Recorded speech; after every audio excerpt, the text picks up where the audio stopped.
ने 7.5 साल में लगभग 40,000 से 50,000 कर्मचारी नौकरी से निकाल दिए। उतनी तो नौकरियां लगाई नहीं जितनी आपने निकाल दी, उसका भी कोई वो जवाब नहीं देते। और जो नौकरियां लगाई हैं वो पेपर बेच माफिया के माध्यम से लगाई गई हैं। एक नौकरी का वो दम भरा करते थे, क्लर्क की नौकरी का उनके भी आधे बच्चे आप ही ने बर्खास्त कर दिए, खुद खट्टर साहब आप ही ने लगाए, आप ही ने बर्खास्त कर दिए।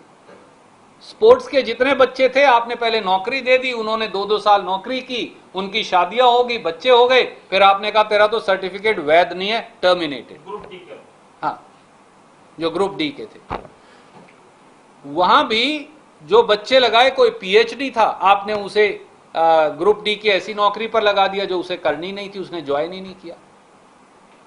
क्या ये मालूम है खट्टर साहब को कि 45% ग्रुप डी के बच्चों ने नौकरी नहीं ज्वाइन की, और जिन्होंने ज्वाइन की उनमें से 2,000 आपने नौकरी निकाल दी। तो ये कौन सा नौकरी लगाने का मॉडल है? सब इंस्पेक्टर पुरुष, सब इंस्पेक्टर मेल की भर्ती में एक बहुत बड़ा घोटाला और गड़बड़झाला सामने आया है। हरियाणा में 1,58,207 युवाओं ने 400 सब इंस्पेक्टर मेल के पदों के लिए आवेदन किया और 1,07,000 बच्चों ने सब इंस्पेक्टर मेल की परीक्षा 26 सितंबर 2021 को दी।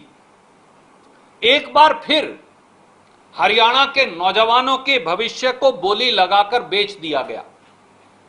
अब उस पर पर्दा डालने का षड्यंत्र चल रहा है और नौकरियों की दलाली करने वाले गिरोहों के सरगनाहों को बचाने में पूरी भाजपा और जजप्पा सरकार लगी है।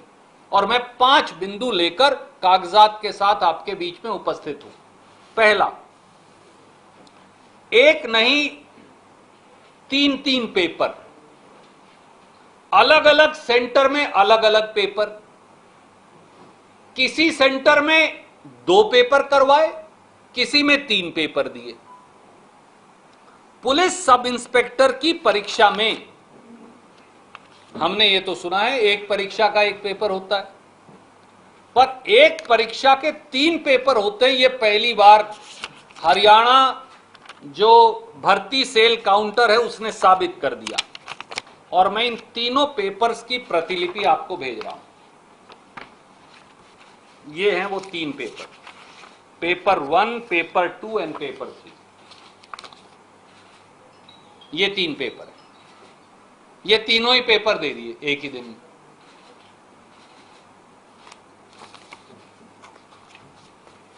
युवाओं ने साफ तौर से बताया कि ज्यादातर जगह पेपर 1 दिया गया, कुछ जगह पेपर 2 दे दिया गया।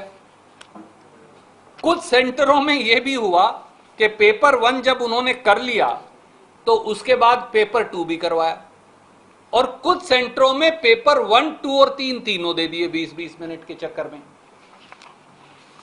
परीक्षार्थियों ने यह भी बताया, उदाहरण के तौर पर centre code 69, government senior secondary school for boys near old civil hospital Gurgaon, यहां 9 बजे से 10:30 बजे तक पेपर 1 हुआ। मैं दोबारा आपका ध्यान आकर्षित करूंगा, 9 से 10:30 बजे तक यह पेपर 1 हुआ। जब यह पेपर खत्म हो गया तो सारे बच्चों को रोक लिया, और फिर 11:30 बजे से 1 बजे तक इन्हीं बच्चों से यह पेपर 2 लिया गया। एक और उदाहरण आपको देता हूं, रिवाड़ी में सैनी सीनियर सेकेंडरी स्कूल है, वहां पर 15 मिनट पहले 15 मिनट पेपर 1 दिया गया, उसके बाद बोले तो गलत है वापस दे दो हमें, वापस ले लिया, नई ओएमआर शीट दी, फिर पेपर 2 दे दिया, माफी चाहूंगा, वो चला 20 मिनट, ये इधर, और 20 मिनट के बाद फिर बोले नहीं ये भी गलत है, फिर ये पेपर 3 दे दिया।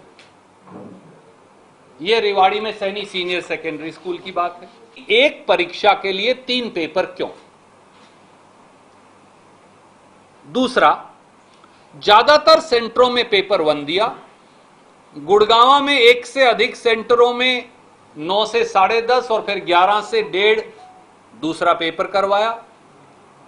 कुछ सेंटरों में गुड़गांव के आधे अधूरे बीच के अंदर दूसरा पेपर दे दिया और रेवाड़ी में 3 पेपर दे दिए 20-20 मिनट के अंतराल में। ऐसा क्यों? तीसरा सवाल, ये पेपर 1, 2 और 3 का माजरा क्या है? इसी गड़बड़ झाले की वजह से साथियों 8 दिन बीत गए हैं परीक्षा को। 26 सितंबर को परीक्षा हुई थी, आज 2 अक्टूबर है, 8 दिन हो गए। 8 दिन से हरियाणा भर्ती सेल काउंटर यानी हरियाणा स्टाफ सिलेक्शन कमीशन ने आंसर की जारी नहीं की। 24 घंटे में आंसर की जारी होती है, आप सबको मालूम है। 8 दिन से आंसर की नहीं आई।